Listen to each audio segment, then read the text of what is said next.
You're listening to Outside the Box with Ben Cominos here on WHBY and the Political Voices Network. Outside the Box is brought to you by Roush Plumbing and Remodeling, the plumbing and remodeling company the Fox Valley depends on.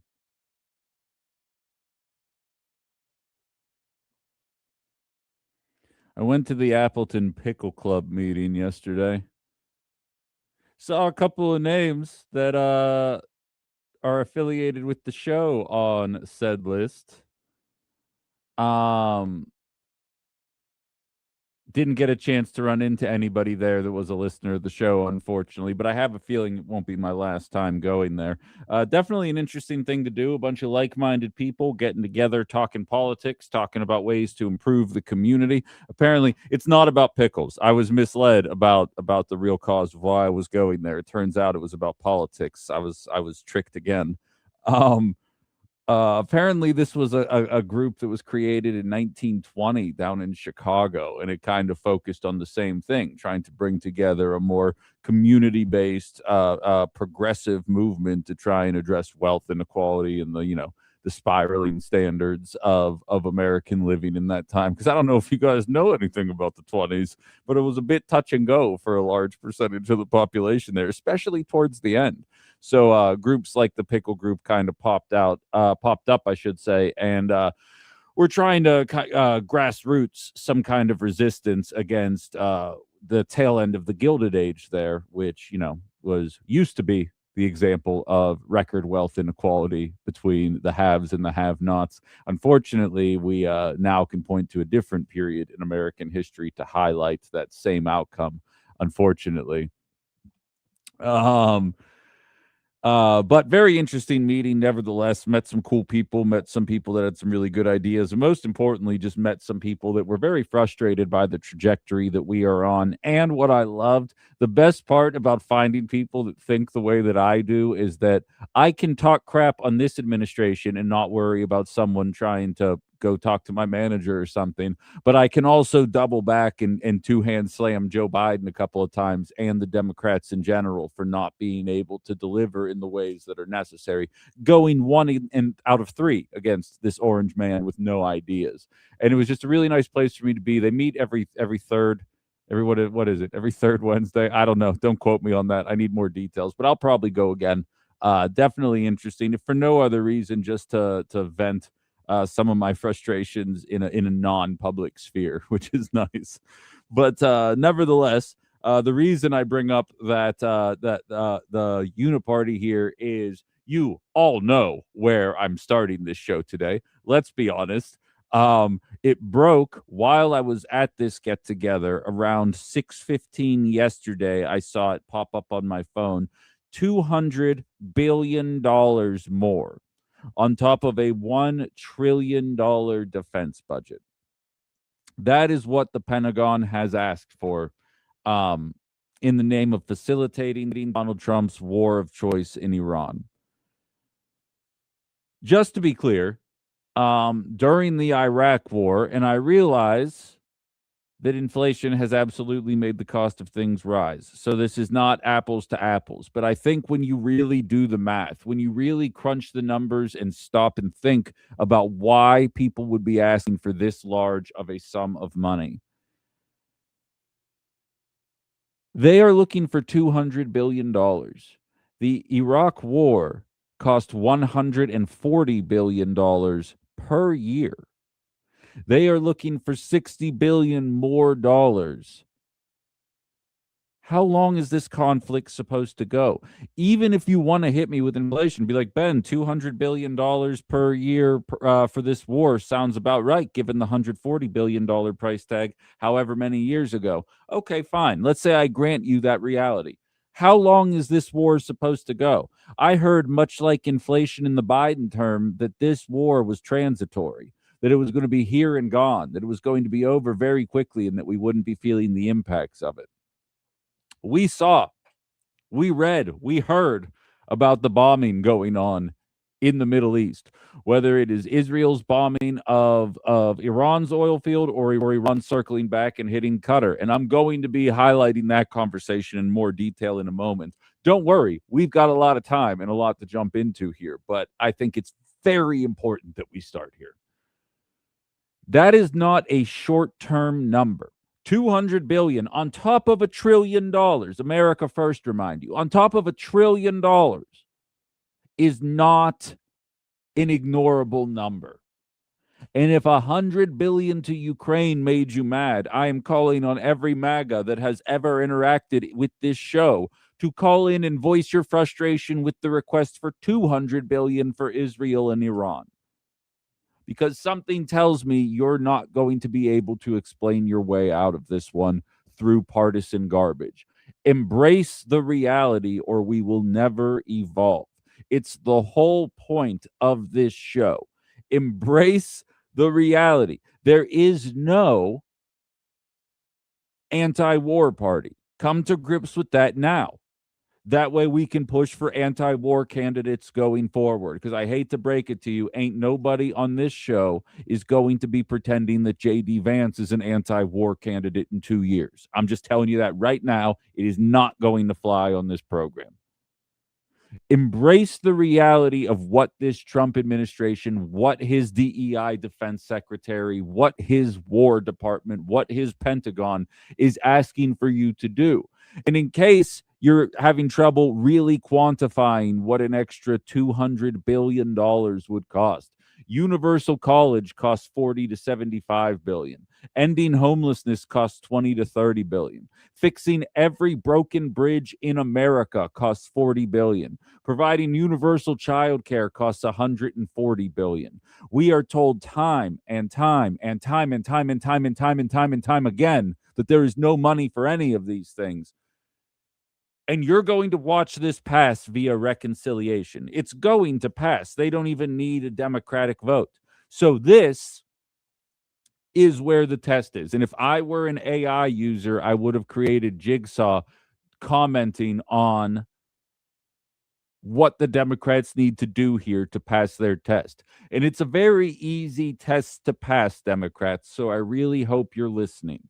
All you have to do to win this political debate is nothing. The only thing you have to do is nothing. Vote no.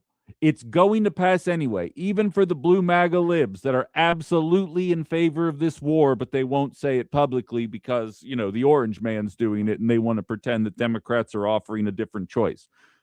All you have to do is vote no. It is a very simple process. We watched Blue MAGA take away the child care tax credit along with, clap along with me, every single Republican in the House and Senate voting against it. We watched Blue MAGA along with every single Republican in the House and Senate vote against reducing the cost of drugs, against building homes for the working class, against, all in the name of fiscal responsibility, the thing that anybody paying attention knows Republicans have absolutely not a leg to stand on in elected office in 2026.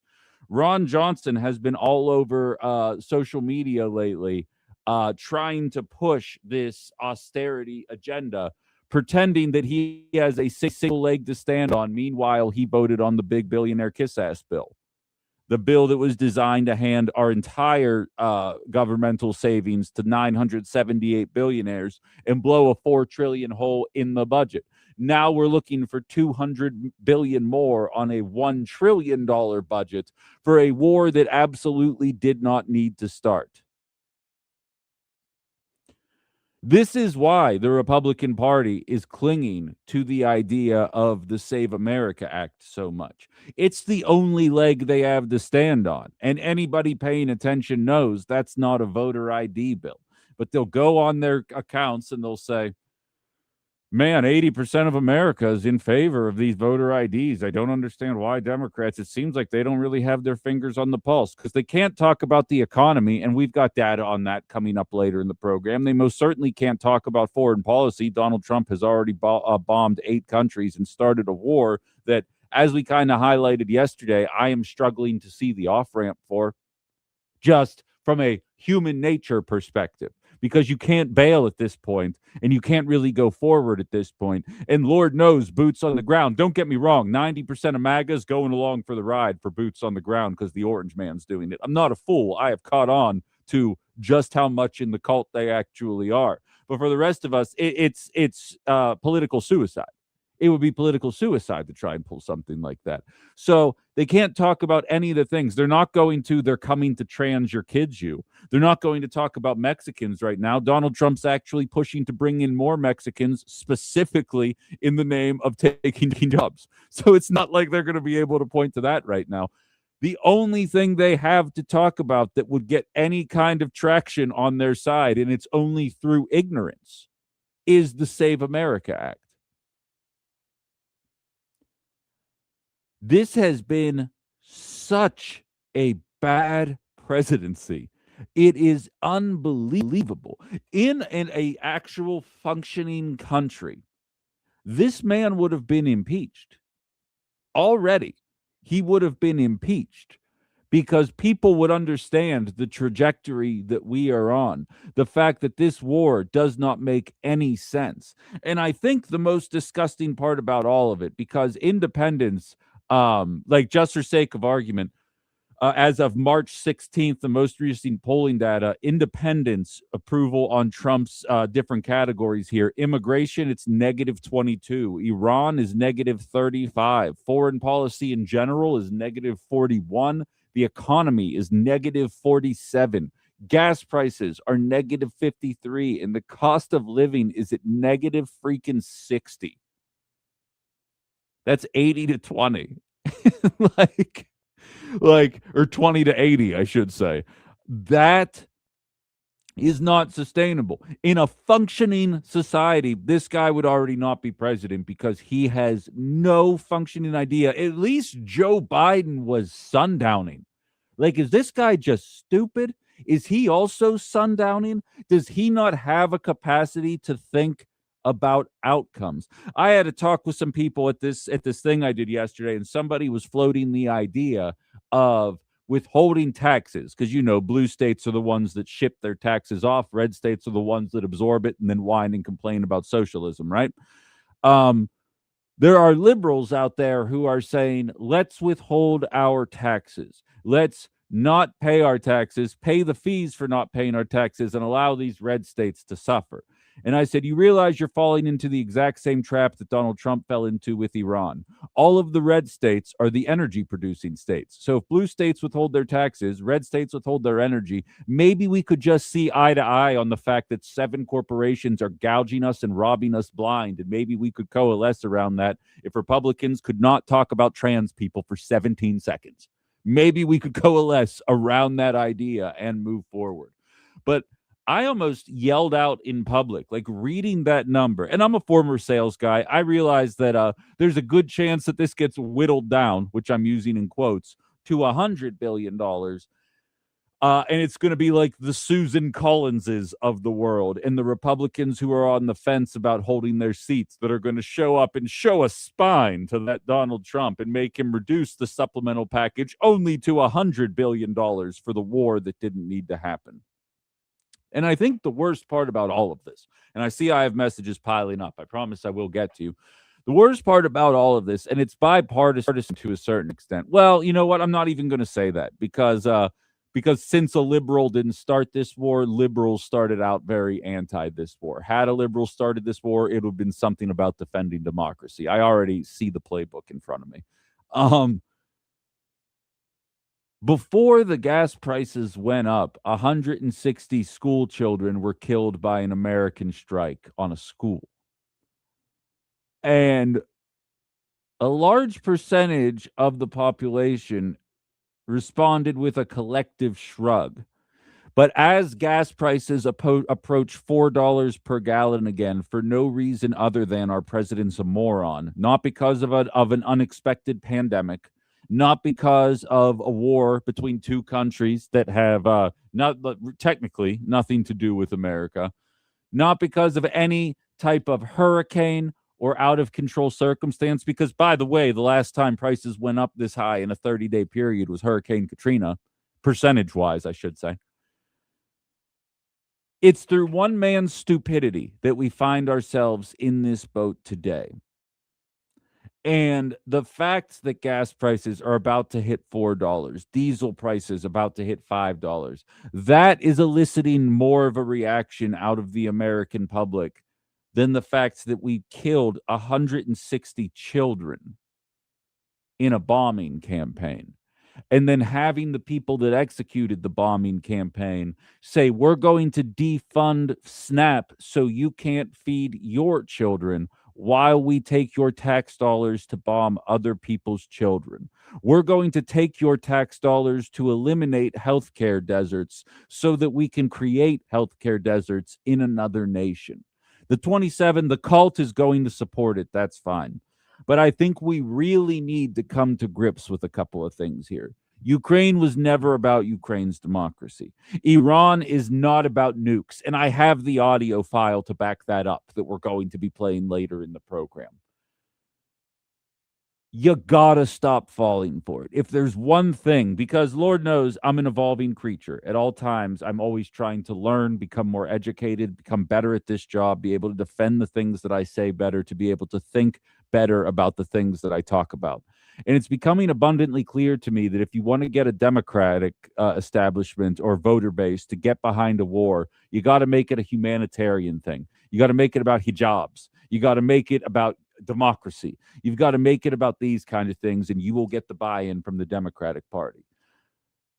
And with the Republican Party, you have to engage in fear and the occasional bout of xenophobia, as Republican politicians are saying the meanest stuff about Muslims right now in their accounts, just because they know Republican voters aren't going to throw their lot in with defending Israel, but they absolutely will throw their lot in with hating Muslims. Not all, but enough of you. And no matter which of the uniparty is in power, they kind of have the template. Weapons of mass destruction is so ubiquitously known as the worst lie the government told us during my lifetime that it's a running gag at this point. And the Trump administration shows up and just immediately does weapons of mass destruction again with no evidence. Iran's been 2 weeks away from building a nuke for 47 years. Excuse me if I don't believe what you're selling. Or I have one of the $40 billion worth of broken bridges that I could maybe sell you if you do buy that. Hello, you're on Outside the Box. Hey, Ben, how you doing? All right, Dave, what's on your mind? Actually, two things. I got a little follow-up for you, and then I guess I did something, and this kind of goes in what you're talking about today. I watched Fahrenheit 9/11 last night by Michael Moore. Sure. And realistically, all it was a kind of a big deja vu thing. The faces changed, the names changed, but it was exactly what has taken place today. Yeah. And that was Bush Jr., right? Sure. In that one. And everything about what that movie was about is exactly what is happening today. If people want to kind of say, hey, look, nothing changes, it all stays the same. As soon as that power goes into play, they all play the same game. And unfortunately, there's a lot of innocent victims. And so anyway, that, like I said, it was pretty eye-opening to see that it was almost an identical walk that these people were taking as far as nut job presidents. Anyway, and then a follow-up, I had talked to you about how I contacted the Congress people and senators about the whole tariff thing and how it should be returned to the people, right? And I actually got a form letter back from the congressman, Tony Weed, I think his name is. And it had nothing to do with what I addressed, or I should say what I asked him about, and why the people should get the money back. All it was a 2-page form letter about how great these tariffs are for the American people. Yeah, yeah. And I don't know if you saw the statement from Jerome Powell earlier this week, but nothing could be further from the truth in terms of, according to him, and I have the audio I'm going to play later, between 1/2 and 3/4 of the inflation that we're currently experiencing right now is brought about by the tariffs that have been put in place, with no interest in trying to address that. I mean, it's no coincidence these independent numbers are where they are. Uh, I don't have anything else to add to what you said outside of that, but I think it's a very cogent point, and I appreciate you calling in. All right. Thanks. Have a good one. Yeah, take it easy. Yeah, I think that kind of sums it up right there. The parallels between Bush Jr. and today are uncanny, and it's almost like, and we had this talk at the meeting yesterday. Like, fill in the blank for what it is. It could be unions. It could be vaccines. It could be never-ending war. It's almost like we're on a perpetual cycle, and the name of the game is just waiting long enough for people to forget what life was like before. Enough time has gone by since the creation of unions that people forget what businesses used to do to employees prior to the invention of unions and why unions are necessary. Then there's a crater in union support that culminated in 2009, due to the fact that everyone forgot what companies were like in 1909. And then you flash forward to 2026 and they have record support again, because people are like, wait a minute, we see your record profits. We're watching you lay us off and your stock prices go up when you do this. We need some kind of defense against the 7 companies that control everything. It's the same thing with vaccines. If you were alive during polio and then you watched polio go away, you are not an anti-vaxxer because you watched that happen. I am several generations removed from that. And were I not a well-read individual, if I didn't use history to apply context to the situation that I am in, I'd be like, well, I mean, what are these vaccines really doing for us? And I've noticed that there's quite a bit of autism out there, and maybe there's a relationship between the two. And then enough of us are going to become stupid enough that we're not going to vaccinate. Some of these diseases that are medieval style diseases are going to return. And then there's going to be another, much like there is with unions, sweeping push to be like, okay, we need to make this a law again. I don't know who was smart enough to think that we should stop doing this vaccine thing, but clearly it was better vaccinating ourselves than it wasn't. And then we'd have to wait 60 years before enough people had to relearn that lesson again. And it's the same thing now with the anti-war conversation. I was 13 years old when it happened, 9/11, that is. I was 14, 15, 16 when I was noticing that parents really, like the adults in the room, the teachers, your parents, your neighbors, you listen to them talk about why we were in certain countries and why we weren't in other countries. And you could tell through the eyes of babes, the baby cherubs, if you will, no one really understood why we were doing anything. They were parroting lines because no self-respecting 15-year-old is watching the national news. So you're not propagandized. You're sitting there thinking like, well, wait a minute. Why, if we're saying Saudi Arabia did this, why are we in Iraq right now? You know what I mean? Like, that was the focal point that people were that people would view this through. Flash forward 20 years, and we're dealing with it again. It's just like you have to wait enough time. And for the record, 20 years should not be enough time. But you have to just wait enough time, and eventually everything kind of resets to zero. And then one generation suffers for the stupidity of the previous one, and then you got to claw your way out of it. It's no coincidence that I started this segment off talking about the Gilded Age and wealth inequality, and where do we find ourselves in the 2020s compared to the 1920s? It's cyclical. And the faster we wake up to that, what do they say? Those who don't learn from history are doomed to repeat it. There's history boxed up in 5 minutes for you in a way that I think would highlight a lot of the problems that we are facing today. Hello, you're on Outside the Box. Hey, good morning, Ben. What's up, Carlos? Hey, so real quick, just I texted you yesterday about the whole oil thing. So the things that aren't adding up, and I appreciate what you're talking about because I'm seeing it too. And the thing we share in common is we see it, but can we put our finger on it and fully understand it? Because I don't. So one example, that Strait of Hormuz issue with the oil and everything over there, and I'm no oil expert, no clue, but the news reports 90% of the oil Iran is exporting goes to China. China is helping them with all their sanctions, all this nonsense.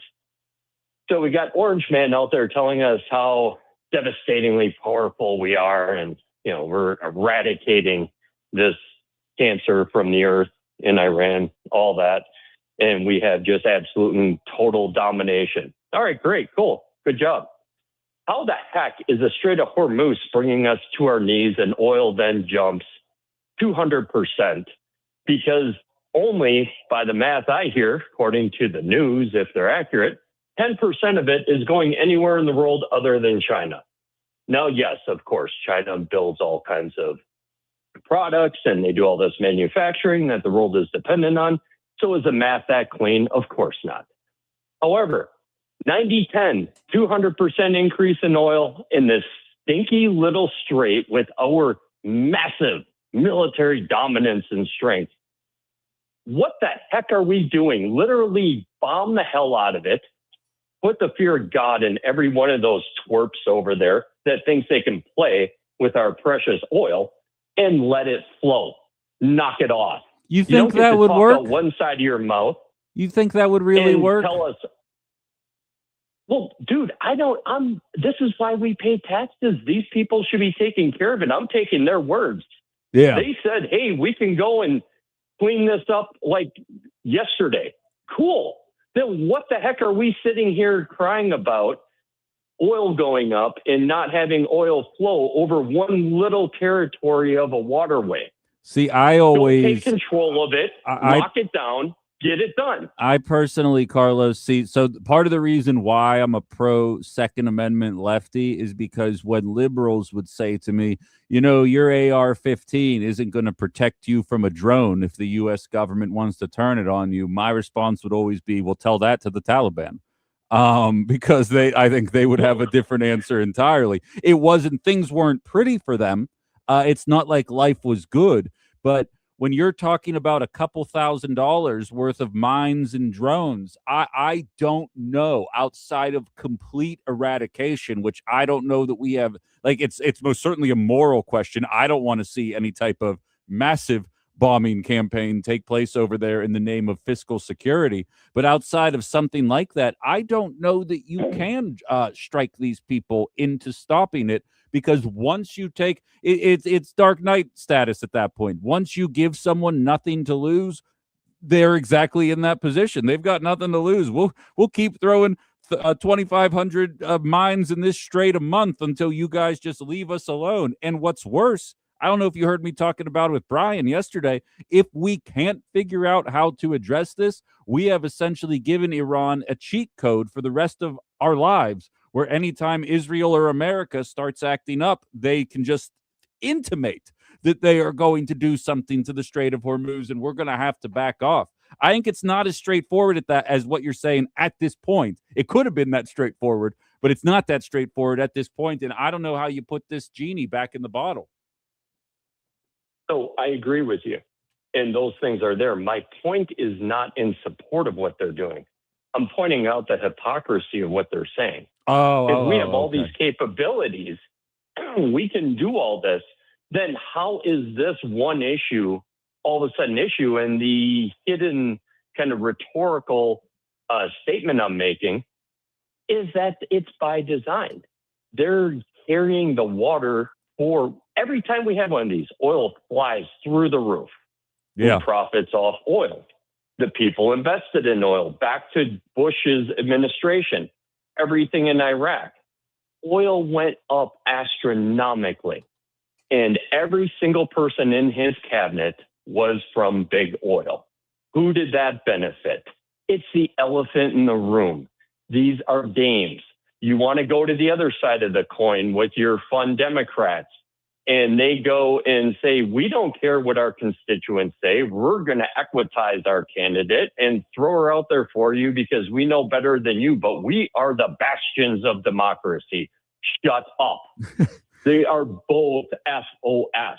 Yeah. Hey, I feel where you're coming from there, man. I appreciate the mess of the idea and the attitude. I definitely agree with a lot of what you're saying there, and I appreciate the call. I got to cut you off there just because we've been going for almost 30 minutes here, so I do have to squeeze a quick break in here. Carlos feels passionately about this, and I'd love to hear what you guys think as well. We've got texts from Cynthia, Ben, Brian, and Jerry, and a call waiting on hold as well. We'll do all that stuff on the other side of the break. I've got plenty more to jump into here as well, so stay tuned and we'll be back. This is Outside the Box with Ben Cominos right here on WHBY and Political Voices Network.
All right, we're back. Ben Cominos, Outside the Box.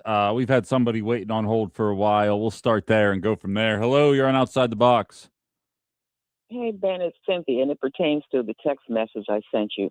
We are in Samson option territory. If anybody doesn't know what that is, look it up or read Seymour Hersh's book, The Samson Option. Israel almost hit Iran's nuclear power plant. They missed it by 4 miles.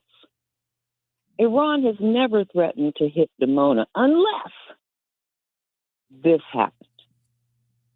We don't know. The whole Middle East will be irradiated. Who is going to stop? Yeah. I don't know. I don't even know what else to say. Yeah. People are talking about gasoline. We won't have fertilizer. Farmers can't afford fertilizer. It went up 77%, which means they can't feed their livestock. They can't grow any corn to feed the livestock. They can't grow anything to feed us. Who stops them? Yeah, I don't have an answer for you, honestly, but I feel your frustration in the matter, and it does seem like it's kind of spiraling out of control, and the people in charge are not particularly intelligent. It's or they know exactly what they're doing. It's one or the other. They either have no idea or they know exactly what they're doing. It's one of those two. Well, we talked about this before. These fundamentalists, these different religions, they thinking, no, Messiah's coming, no, the Messiah's returning, and we're all going to die. Yeah, it's unbelievable. I appreciate the call, Cynthia, and like as I've stated multiple times over, if your religion requires the eradication of the Muslims and Jews in the Middle East for your religion to work, you have a bad religion. Allow me to say that with a full throat right now. If your religion encourages you to be kind and respectful to other people and to mind your business and to facilitate some type of assistance to the poor, keep doing you. If it requires the mass execution of people in the Middle East that you've never met while we're defunding food stamps, it's a bad religion. So you guys figure out amongst yourselves what the best route forward is there.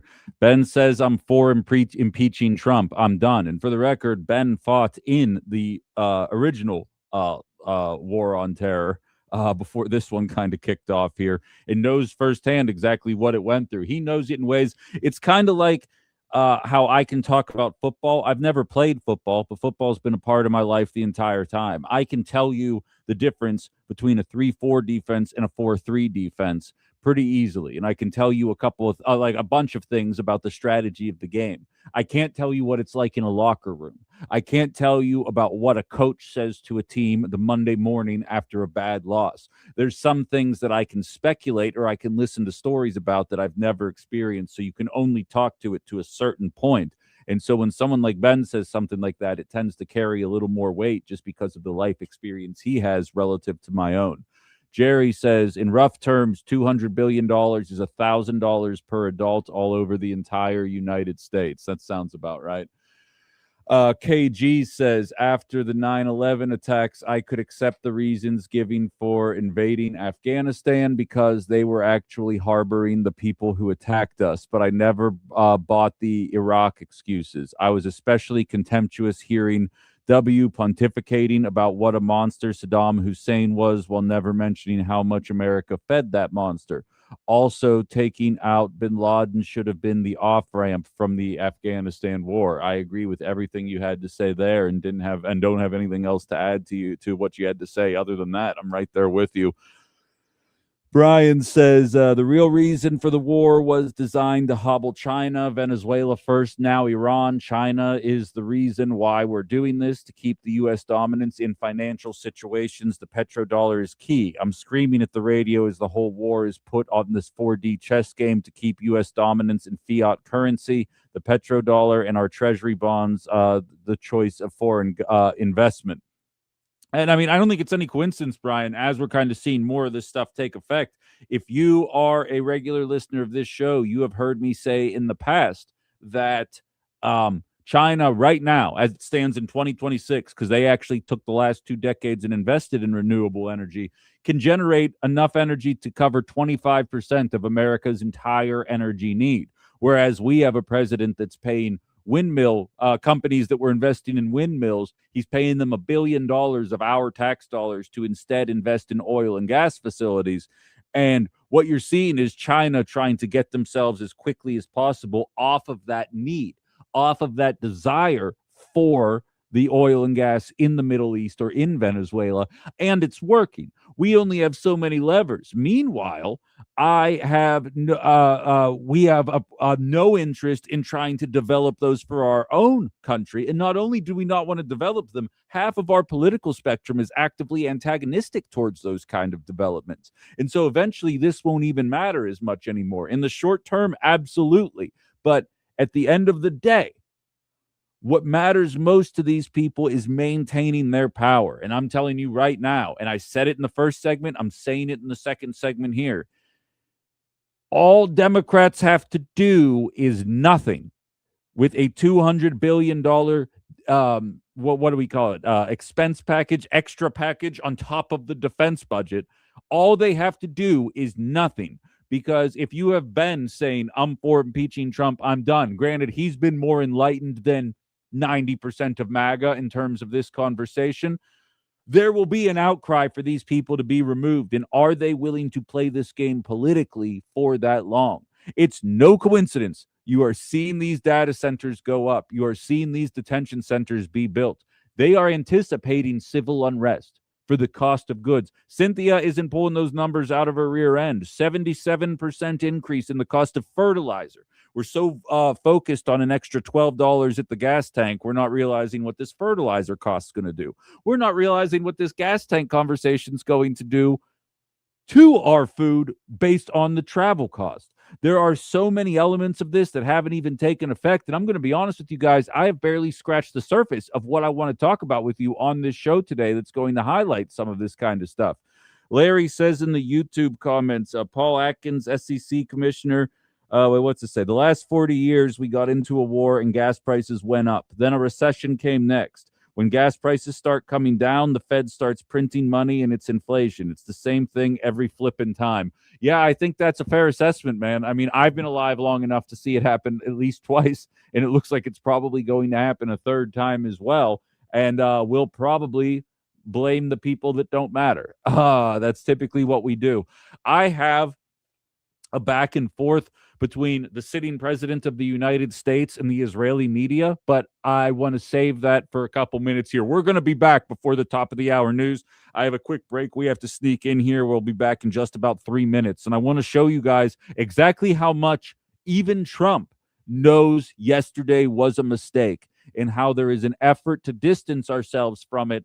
And when it comes to the Israeli government and Donald Trump, I don't know who lies more. So I'm not going to take a side in this argument. I'm going to read both of their comments. I'm going to let you guys decide who you believe. We'll do that in just a couple minutes. You're listening to Outside the Box with Ben Cominos here on WHBY and Political Voices Network.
I don't know how we're almost through the first hour, but we are almost through the first hour. I don't even know why I prep a show anymore.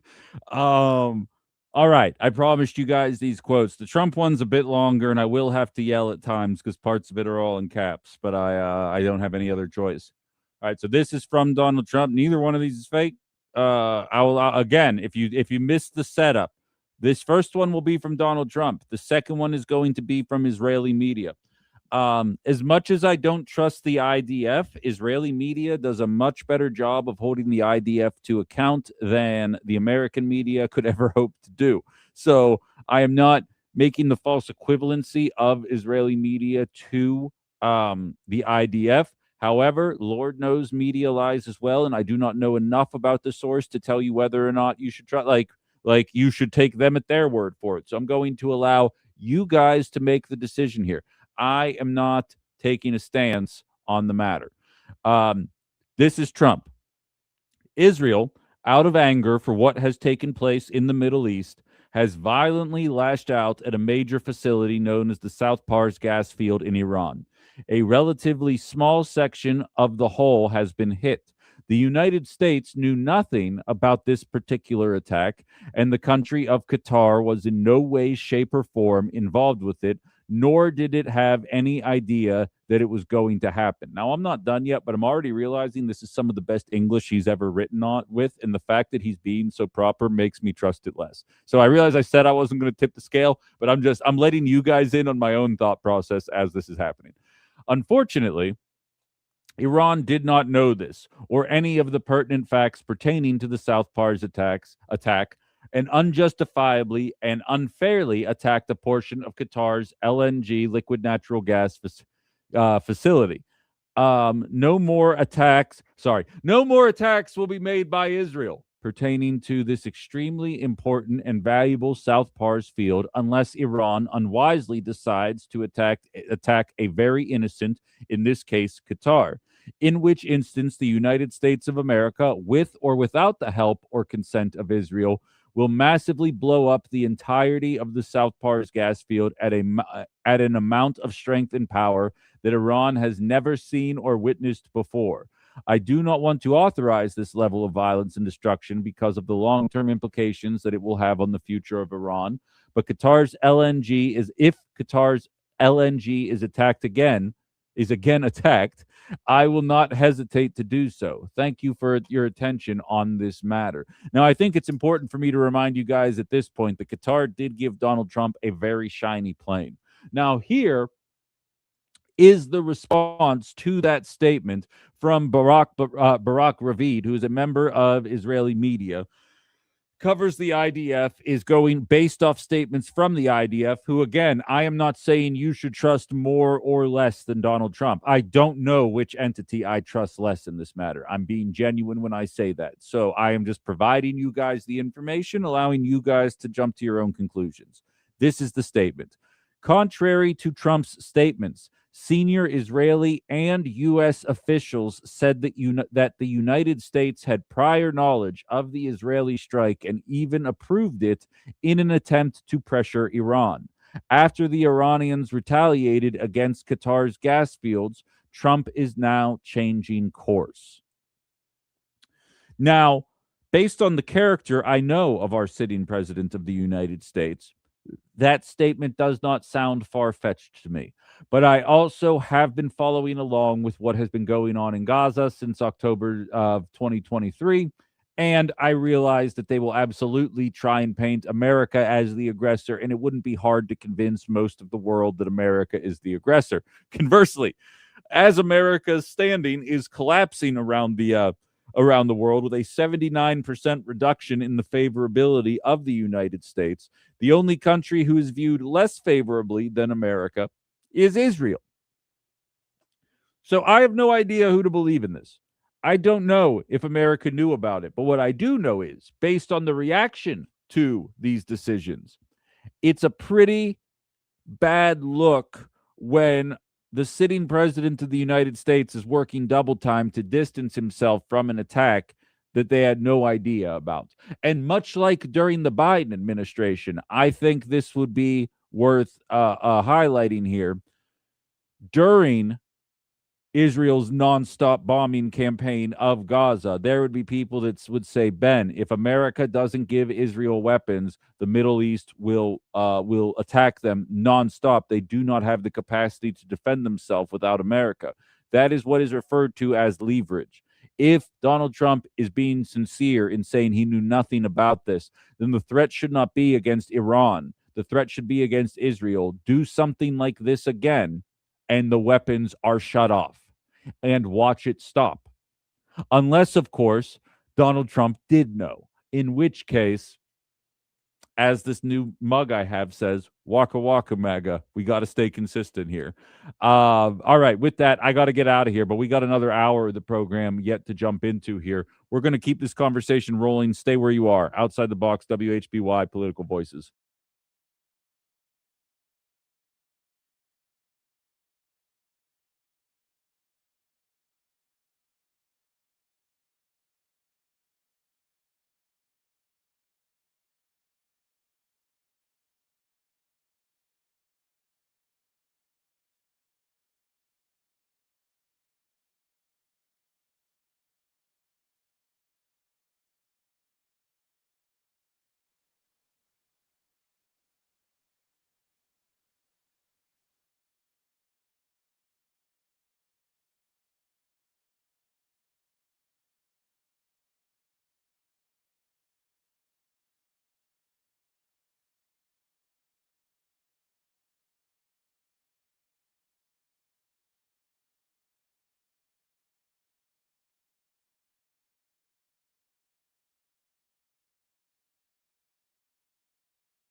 All right, we're back outside the box. Ben Cominos, WHBY, Political Voices Network, brought to you by Roush Plumbing and Remodeling, the plumbing and remodeling company the Fox Valley depends on. You know, I don't know why I'm outing myself. I could just not say anything about it. Most of you listening wouldn't even know. On the YouTube stream, you don't hear the music. On PVN, on Political Voices Network, they use different music. The rebroadcast of the show doesn't include the music. The only people that would know this are the people listening right now at 10:09. But I played the wrong bumper music to start the show, and I had to start over, and it was completely throwing me off. And so if you heard that, it's a very Bush League operation that I run here. And most of you don't even know that I have music, but I normally start the 10 o'clock hour with Andrew WK's Party Hard, and I accidentally started it with Nappy Roots' Good Day. Would have thrown off the whole hour. It would have thrown off the whole hour if I did it. By the way, for those of you watching the YouTube channel, here's my Waka Waka mug that a friend of mine just gifted me. I'm glad this is becoming a brand, and I like the black and gold as well. If you're not watching on the stream and you're listening to me describe it on the radio, well, I have a great suggestion for you. Find my Ben Cominos YouTube page. Just search Ben Cominos, all one word with an @ before it, and then subscribe to the page. If you haven't seen my Facebook post, I did make a threat in there, so I'm going to need you guys to subscribe to the page, please. Would greatly help me out. And shout outs to Jeromani and Larry, who have been keeping the chat alive today. And there, sometimes it's a little more active than others, but these guys are keeping it rolling, which I definitely appreciate. As one of my listeners is saying, sorry, they're quiet today. Work is being very worky. You ignore that job and you tell them you got more important things to do between 9 and 11. That would be my best suggestion for you. We got a call coming on through here. We'll see what we're doing here to start the 10 o'clock hour. Hello, you're on Outside the Box. Hey, Ben. Hey, what's up, man? I stepped away from my phone for a half hour. I don't know if you're able to read my text. I did, yeah. And I'm disappointed you didn't hear it, because I made the comparison how, like, when you and I talk about, as a football fan, I made the comparison, like, I've been watching football since I was 5 years old, but I've never played football. And I can talk about it pretty intelligently, but there's certain elements I'll never understand. I won't understand what it's like in a locker room. I won't understand what it feels like to lose the Super Bowl or a state championship or whatever the situation is. And there's certain elements that I can't bring to the conversation. And that's kind of, you help me fill those voids in terms of wartime activities and your frustration with defense spending and forever wars and things of that nature. So when you say something like that, I think it carries more weight. Although I also did say, I think you're more enlightened than 90% of people that voted for Donald Trump. But that's another conversation entirely. But what's on your mind? Well, yeah. So, yeah, you and I have talked before, you know, how I've said I voted for Ron Paul. I voted Democrat twice. I voted Republican, I think 4 times or 3 times, 1 time for Green Party. I can't remember. But I've never been beholden to one party. For sure. One thing that a lot of people aren't talking about, if anybody, I haven't heard anyone talk about it, but you remember, obviously, the classified documents case. Sure. And with Trump, which, you know, a lot of presidents bring home classified documents. You know, I think that's been proven. But there was a leak, audio leak at Mar-a-Lago, where he was discussing a specific document to, I don't know if it was a reporter or a staff member or something, but that was leaked. And this was like 5 years ago, maybe 4.5 years ago. I don't know. Sure. It was several years ago. But what the context was that people seem to forget was it was him discussing his plans for attacking Iran. Oh, okay. Interesting, huh? Yeah, I'm not surprised. I mean, I have found clips of Hillary Clinton running against Obama in 2008, talking about her intentions to bomb Iran into oblivion. And so it's clearly been a white whale for a lot of politicians across the spectrum here. And it just, so I sometimes wonder, like, if it's not some kind of like sheepdog effort, because this guy bills himself as the anti-war president, and maybe they were thinking there would be the least amount of pushback. Obviously not the case. I don't know how we got here or why it was decided that this was the moment that this needed to happen, but it's definitely interesting that that's what was involved. And to your point, very few media companies even really discussed, if you remember correctly, the content that was leaked. It was just more so about how could this be allowed to happen rather than being a conversation about the actual information, which it's funny how often something like that happens. Well, right. And that is my frustration in a nutshell with the Democrat leadership. Yeah. I don't want to say voters. Yeah. I want to say the politicians of it all, because they all were talking about it. And when I say that, I say Obama, I say Hillary Clinton. You know, Sure. in modern times, they all talk about it. And then when Trump does it, it's, oh my gosh, it's the worst thing ever. Now, I don't base my opinion off of what Trump says or what the Democrats say. I base based off of my lifestyle and my previous military experience. When I see a war with no end in sight, $1 trillion budget, asking for billions more, boots on the ground, very likely, that gives me caution. I drive for a living, okay? Yeah. Gas was $2.27 a gallon over at the Citgo on Wisconsin Avenue a month ago. Yeah. Now it's every day it seems like it's going up 10 to 20 cents a gallon. We're inching towards $4 a gallon. You know, these are things that impact me directly or have impacted me previously to where I have a skewed opinion. Sure. And that's why I feel the way I feel and believe what I believe. I think, and moving forward, you know, you said we need to get, if the Democrats just said, we're against the war, we're against wars, we're against forever wars. Well, Trump ran his whole campaign on no new wars. Right. All the things and got everybody jived up. At the end of the day, you said it yourself. There is a uniparty. There is a war machine party in Washington that includes both sides of the aisle. So can we take a Republican or can we take a Democrat serious when it comes to the presidency? When they say we are against this, I don't stand for this. I think they're all sheep. If something's going on that's way bigger than we can understand.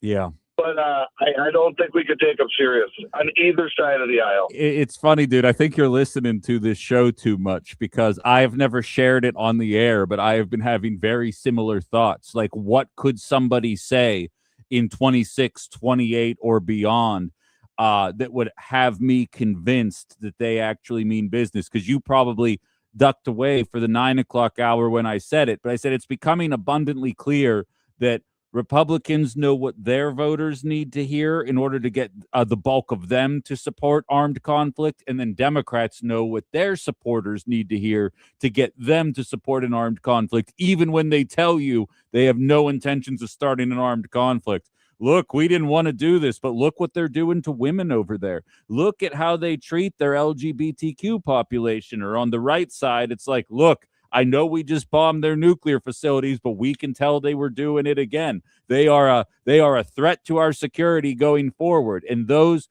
canned phrases will get people to jump on board, even when they explicitly state they are not in favor. Tell us on two assassination attempts funded by the Iranian government on President Trump. Sure. So is there a bit of that? Because people often say that spend time with Trump, that if you like Trump, if you're nice to Trump, he'll do anything for you. Yeah. But if you don't like Trump, he will do everything to destroy you. Yeah, I'm right there with you, man. Hey, I appreciate the call. I think you're on point with a lot of what you're saying today. Thanks for chiming in. I'm right there with him. And to his point, I've been sitting on this. I don't know if we're going to be able to cram everything I wanted to talk about today in here, but that's all right. But Tulsi Gabbard was grilled by Senate committee hearing, and I kind of made a joke about it yesterday, but she made millions of dollars selling shirts that said no war with Iran, and has clearly taken a pretty big jump on this one. And I have at least 7 or 8 people in the text line right now. I will get all of you guys included in the show here. But I wanted to play this, and I'm not going to claim, because I'm trying to work on not saying this as often, that it was not played anywhere. But I will say, in terms of audio shared by Senate hearings, whether it was the Mark Wayne Mullen one, I'm sure most of you listening, if you're politically engaged, saw the back and forth between Rand Paul and Mark Wayne Mullen. That's good ratings. That's WWE. That's fun to watch. It's personal. It's like Game of Thrones, but it's real. That was played nonstop.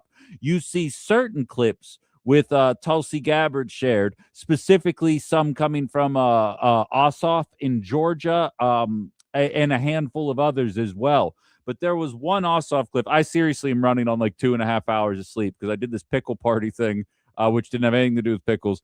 And then I caught up on all these Senate hearings that I had missed throughout the day.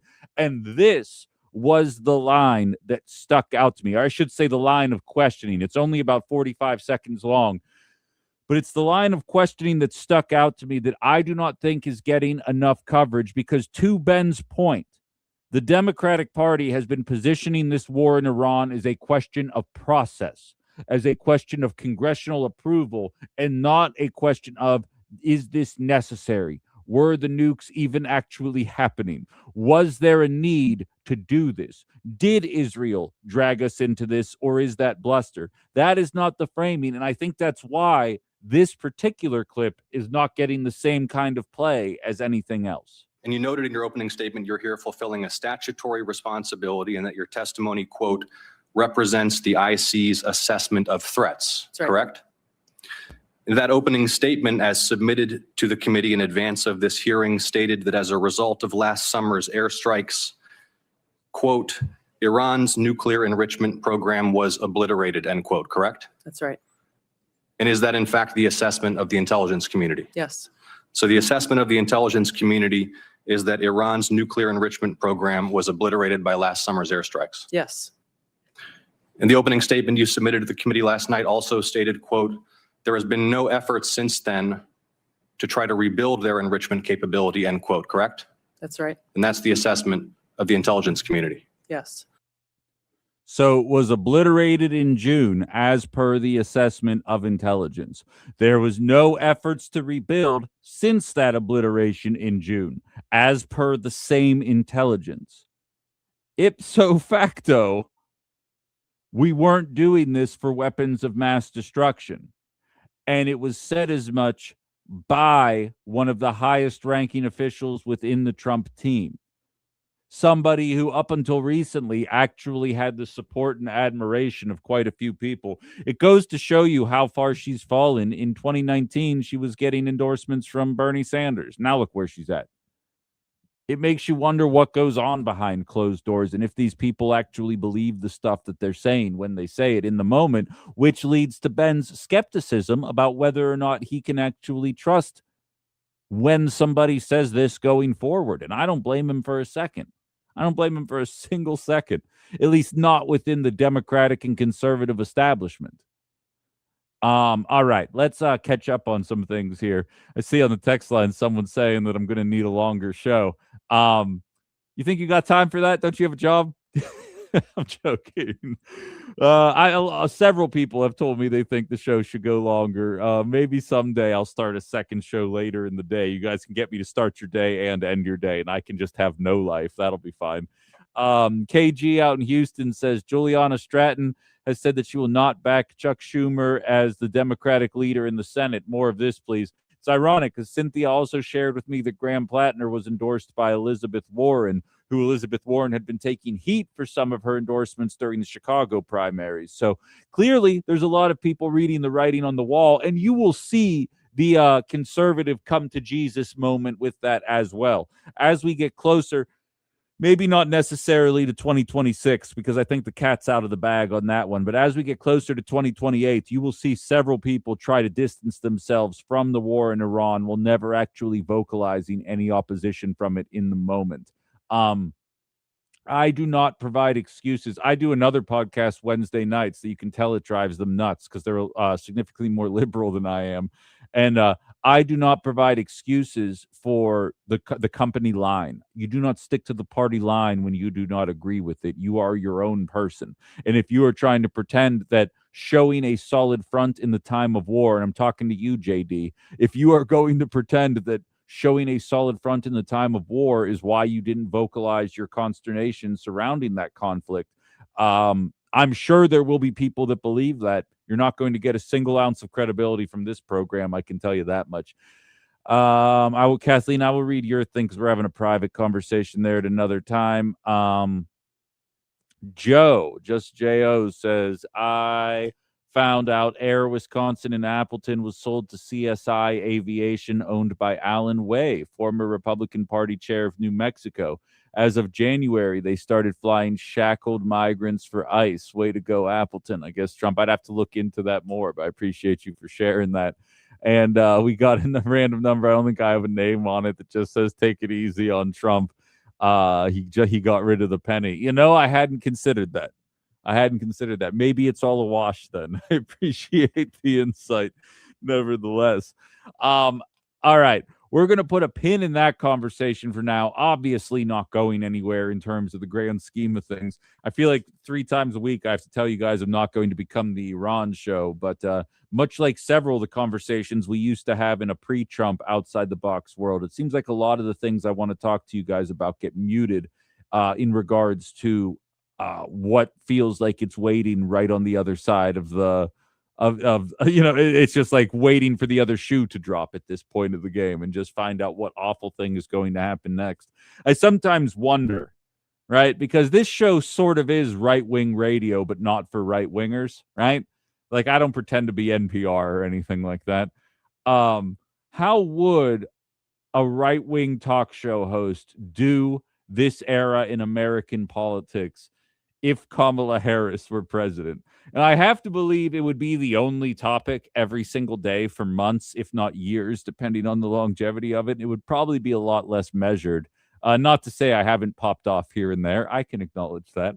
But I find myself questioning that. I had a listener, it was Kathleen, asked me if I listened to this one particular podcast who has a similar delivery style to me. And I've said this before, but I'll be real. I kind of stopped watching all other political media in an effort to try and avoid being redundant. And I recognize what the Dunning-Kruger effect is and how it will impact my performance. Like, I try to avoid that as well. But the last thing I'd want to do is watch someone's show who's wired like me and then accidentally, you absorb their talking points and then it just is like you're basically just doing someone else's show. So I avoid that kind of stuff. But I do find myself turning to right-wing media more these days to try and find out what they talk about when they really need to avoid talking about this obvious blunder that their guy is engaging in right now. And if you're looking for a fun sport, do that. Do that on your own time. Do that on your own time. Find a right-wing talk show. Go to the B team in Green Bay. Find out what the guy who's opposite of me is saying right now, because I do that on my own, and I don't want to give him any airtime on my show, but it's interesting. Brian thinks I should coin that phrase, right-wing radio, not for right-wingers. That's I just might. Nobody else steal that. That's it's on the record. I thought of it first. John says Ron Johnson will vote for $200 billion for the military, but he won't vote for the major Richard Starr Act that will help our veterans who have been over deployed or sick from chemical use of their jobs. That would cost us $1 billion a year. 1,000%. Nobody should take Ron Johnson seriously. He shouldn't get 30% of the vote when he inevitably tries to run for a 4th term in 2028. He will, and hopefully he agrees to actually come on the show this time, which he didn't last time, and no one even knew who I was then. And lastly, interesting how buried in all of what is going on, Pam Bondi is apparently refusing the subpoena of the Epstein file handling. I had actually seen, cannot confirm, because I'll sometimes scroll socials while I'm talking to you guys. I saw Summer Lee, who is a House of Representatives member from my state. Apparently there have been articles of impeachment filed, and there is quite a bit of frustration with that woman coming from the right as well. Assuming that's true, somebody fact check me on that. Assuming that's true, that could be quite the headache for her, and I think there'd be quite the grounds to do that. I want to pivot into the economic sphere. Jerome Powell, who is still not in prison yet, has some thoughts about inflation. Now, if you're an OG, you know that I am no friend of Jerome Powell. Not for the reasons Donald Trump is frustrated with him. I don't care if you say that Donald Trump's bad at economics. I think that's pretty apparent. I have my own issues with how the Fed operates and their overarching goals. However, he has some data about inflation and the trajectory our economy is on that I think it is important for everybody to hear. So if you haven't heard that yet, stick around and we will do it on the other side of the break. You're listening to Outside the Box with Ben Cominos right here on WHBY and Political Voices Network.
Worry-free. Find us in Kaukauna or schedule your appointment online at alhasado.com. Listen, Wisconsin, we're not warm yet, but melting days and freezing nights mean water is on the move and your sump pump is about to get busy. Water damage is one of the top reasons homeowners file insurance claims, so do yourself a favor and avoid the headache altogether. Test your sump pump today with Tim Roush and his team. Go ahead and just use that free text line that I've been telling you about. They can help keep your basement both dry and protected. Head to timroushplumbing.com for that text line and more info. That's Roush Plumbing, the plumbing and remodeling company the Fox Valley depends on.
Catch CBS Tax Tips weekdays at 6:20 a.m., 12:20 and 4:20 p.m. on WHBY. That's brought to you locally by Hailing and Associates in Neenah, an accounting firm dedicated to close personal attention, advanced training, and state-of-the-art tech at hailingandassociates.com.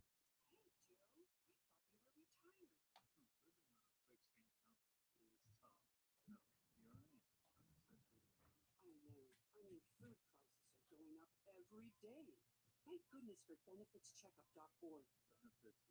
Benefitscheckup.org. It's a free website where people over 60 can find help to pay for food, medicine, even utilities. I got $1,200 a year in benefits. Maybe it can help you.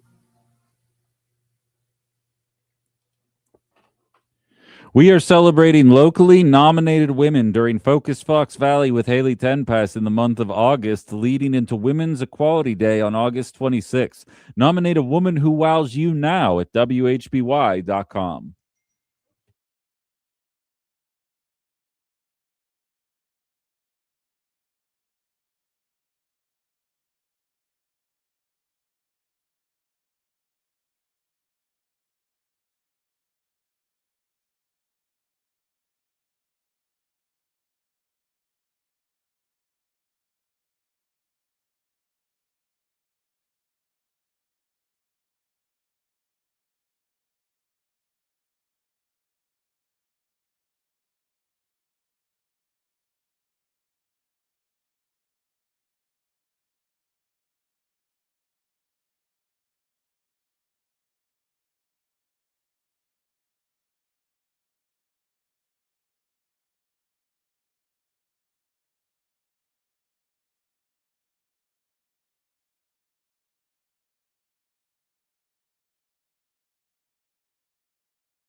JT sent me an email saying, "What would Henry Kissinger do?" ? Leading me to believe you were using voice to text, and for some reason it did not process it in the form of a question mark. Why do you mock me, JT? Are you trying to enrage me? This close to the end on a Thursday, on a March Madness Thursday? By the way, we're going to be bouncing around a whole bunch of bars today. A whole bunch of us at Woodward will be. I am not going to pretend to know the schedule. I'm just going to text people and find out where I'm supposed to go after the show's over. I have to believe it's available on the WSCO website, though.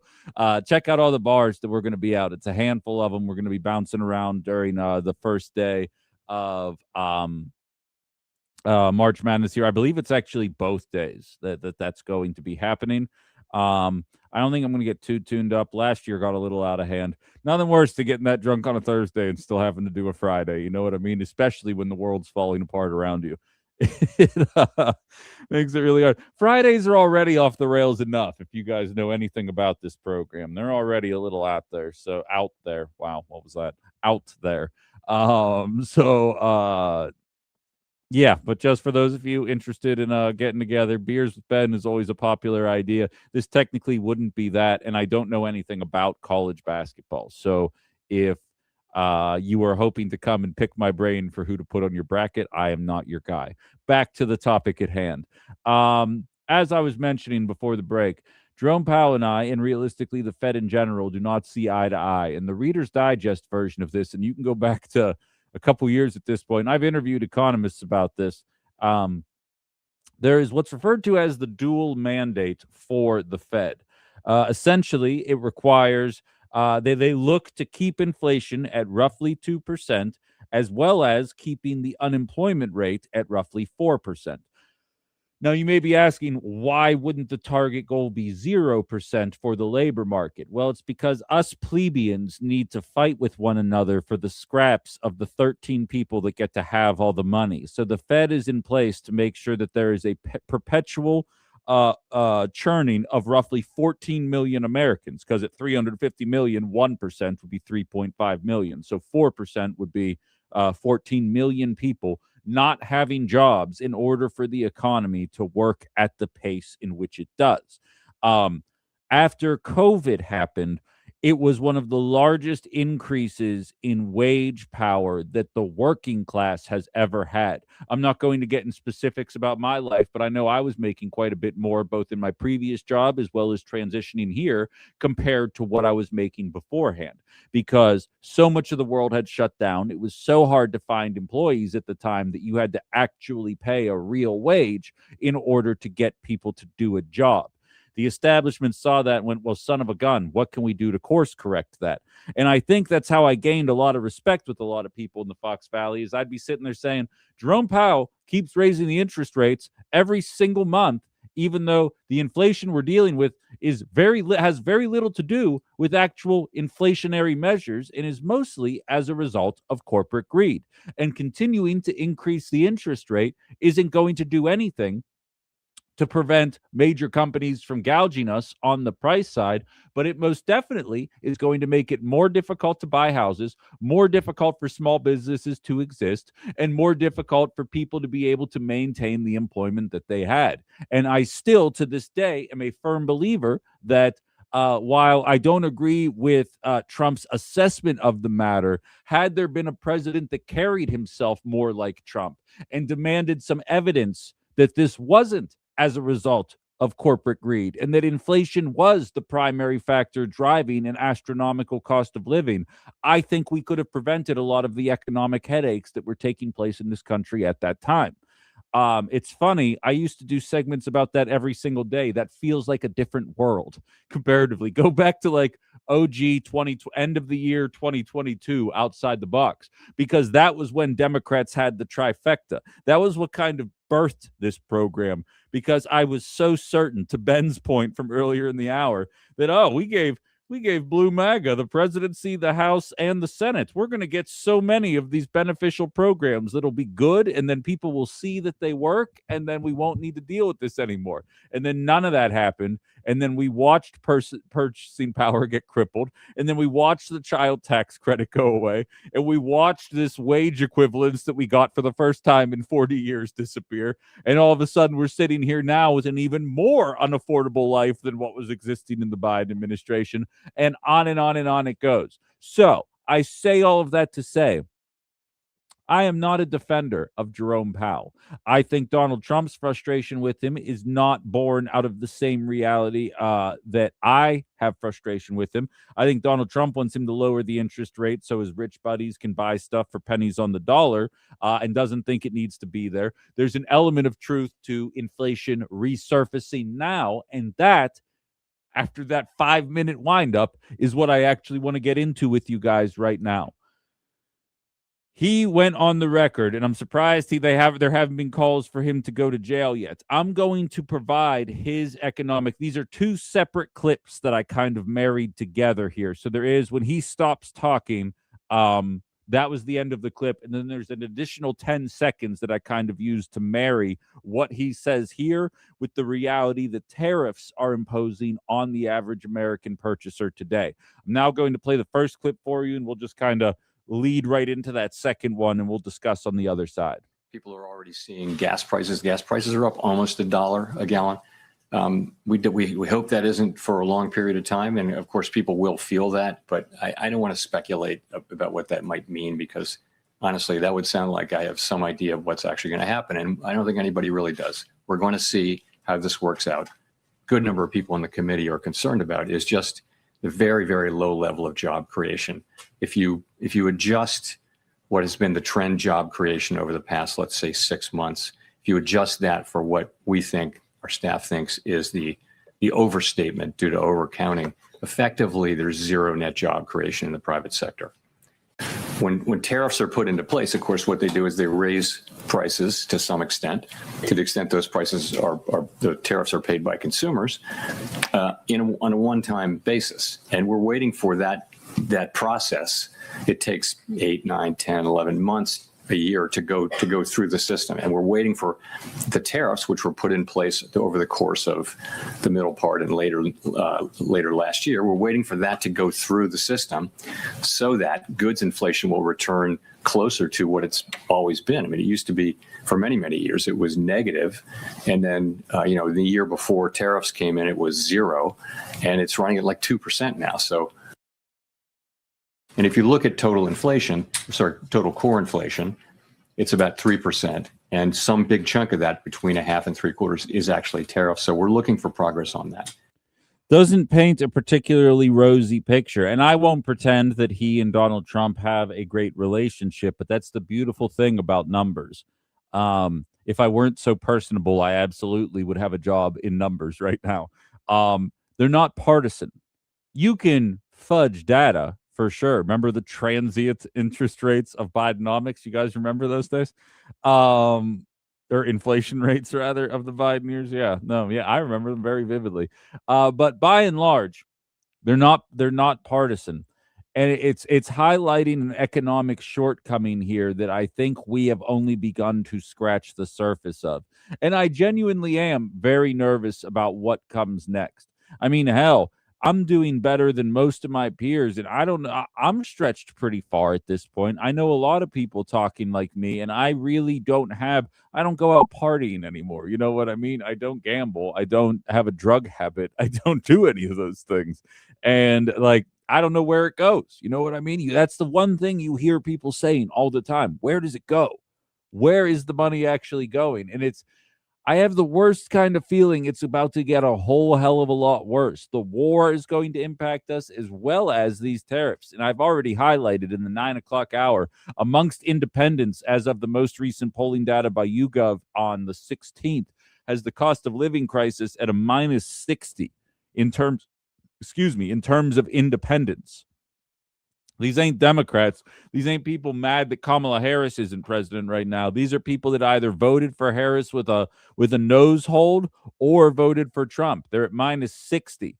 Gas prices are at -53% right now. Give it Give it another week and a half. Let's see where people go. I had to fill up my first tank of gas since like things really got out of hand yesterday. It was over $40. I drive a freaking Honda Civic. It cost me over $40 to fill my gas tank. And Lord knows I've been no friend of the Biden economy. I'm just saying. Um, what do we have here? What's this say? Figures don't lie, but liars do figure. I like that. I can get behind that.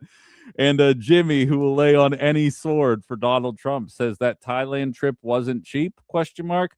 In terms of what I did, yeah, it was surprisingly cheap for being gone for 2 full weeks plus a cross planet airplane ride. I'm not going to get into the specifics of what I paid, but let's just say there's a good chance that most people probably pay more for a trip to Florida for 1 week than I paid for a trip to Thailand for 2 weeks. And that's mostly because of corporate greed again. When you can get a $3.50 strawberry banana daiquiri on the beach, you tell me where you can find that in America and how cost effective it would be. Waka waka, Jimmy. You know what? Donald Trump, I think, has your back, bud. You stay firm. I have a good feeling if you just keep plugging away, he's got you covered. But so Jerome Powell highlights the reality that I think is only going to become more pervasive as this administration is allowed to continue operating. And you can sense it. The articles are coming out, but I tend to not put a lot of perspective on, oh, Republicans are quietly worried about X, Y, and Z, because all I ever, you know what broke me of that habit was when it was like, man, Biden officials are really starting to be concerned about Israel acting with impunity in Gaza. It's like, okay, well, show that concern in real life, because your concern behind closed doors and in articles really doesn't matter. So when Politico has an article out there that's like, Republicans are starting to get nervous as this cost of living crisis becomes absolutely intolerable for the majority of Americans. Do it in public or it never happened. I publicly, let my boss have it one time back in Pittsburgh because he was jerking me around. And I tend to let people know when I'm frustrated. And all of my coworkers who were twice my age were coming up to me and they were like, I let him have it about X, Y, and Z too. I'm like, yeah, if you didn't do it in public in the newsroom, nobody cares because we all know I did it. It's a matter of you're just trying to fit in at this point. You're trying to copy my clout here. I'm not down with that. It's the same idea here. You don't get to show up after everything has become completely bastardized and then been like, I was always against this matter. Say it now or get the heck out of the way. You know what I mean?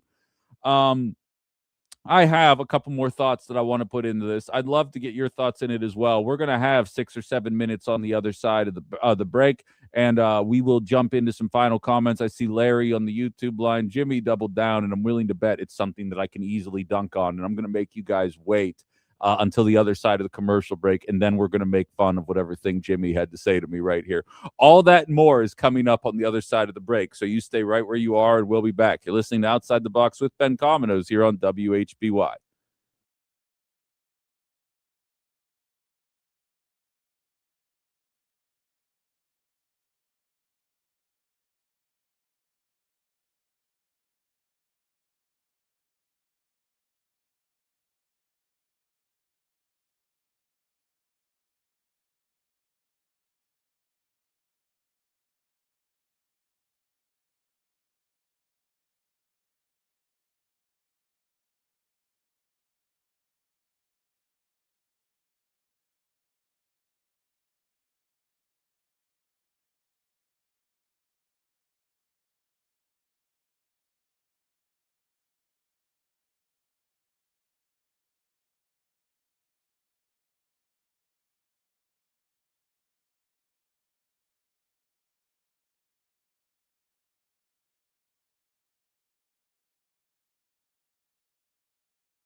Catch the CBS Tax Tips weekdays at 6:20 a.m., 12:20, and 4:20 p.m. on WHBY. That's brought to you locally by Hailing and Associates in Neenah, an accounting firm dedicated to close personal attention, advanced training, and state-of-the-art tech. That's hailingandassociates.com.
Jimmy says, Dems crying about gas prices, best way for EV to be desirable rather than government subsidies.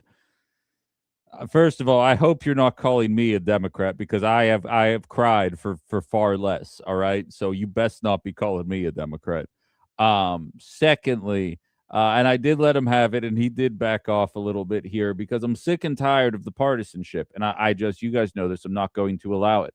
Annually, oil and gas companies receive $40 billion in welfare from the American taxpayer, only to turn around and gouge us and receive record profits on a regular basis. The only people advocating against the creation of electric vehicles, not the automatic implementation. You have to develop an infrastructure for it. You have to have a plan for it. Not even from an environmental standpoint, just from from an affordability standpoint.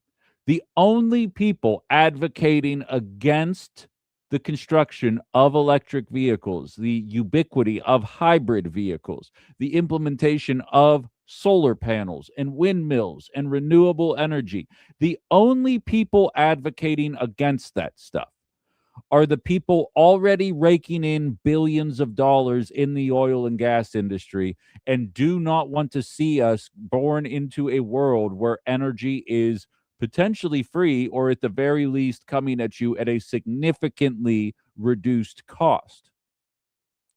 Government subsidy to develop a brand new technology. As I've stated multiple times over, I'll put this in layman's terms so everyone can understand. If you can power society with the sun, that should be the goal. If it's a pipe dream, great. But I think it's been borne out in reality that it, in fact, is not a pipe dream. And as I said earlier this show, and a billion times over throughout my tenure, China's already 25% of the way there to go being able to do America. Granted, they have more of an energy demand, so they'd have to go even further. But they're 25% of the way up through our energy demand in terms of renewable energy. Do you know why they're there? Because instead of allowing the corporations in China to make infinity dollars, there are investments back into society.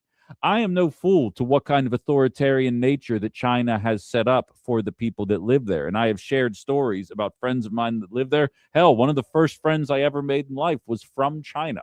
Like, I know. I know what goes on there. I do not think it is some blissful utopia, but I also know that they limit how much the major corporations can take in. They punish politicians that engage in corruption with the death penalty. And they have been turning around and using their tax dollars that they receive by taxing these companies to build homes for the people that live there. Of course, certain people, I imagine Jimmy would be one of them, would tell you, well, that's communism. Tell that to the 34-year-old that hasn't figured out a way to be able to buy a home yet. Be like, oh, in some countries, the government is building homes and just allowing people to live in them. They all look exactly the same and are carbon copies, but at least you have a domicile to call your own. Whereas in America, they will allow you to die in the cold on the street. You figure out to them which one of those sounds more of an appealing system to be living in.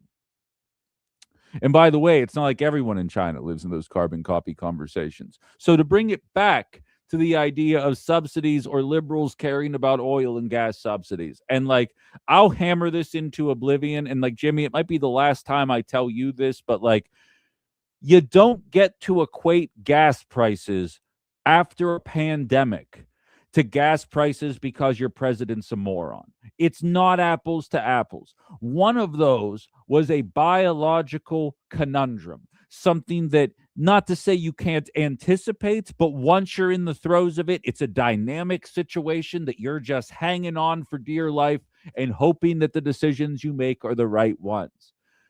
The cost of gas today is brought about because one guy's stupid and decided to throw his lot in with other allies in the Middle East for no reason other than they were hoping to make more money from this prospect, and it turns out that they've bitten off a little bit more than they can chew. This ain't apples to apples. The inflation brought about under Joe Biden was not directly as a result of exclusive Joe Biden decisions. The gas prices were not exclusively based on the Green New Scam or whatever the hell you people say these days. I'm going to need you to join me in reality here. This president sucks. And not only does he sucks more than Joe Biden. And that's really not even subjective at this point.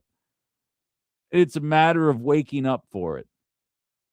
I got to go. Download the app, WHBY. Search it in Google Play or the App Store. I'm on YouTube. Subscribe to the channel. I get sad when you don't. I'm also on Political Voices Network on YouTube with a lot of bells and whistles. Check me out there as well. Plus, I've got one more show to do. Haley's up next with the Social Security Hour. We'll talk tomorrow. Outside the Box.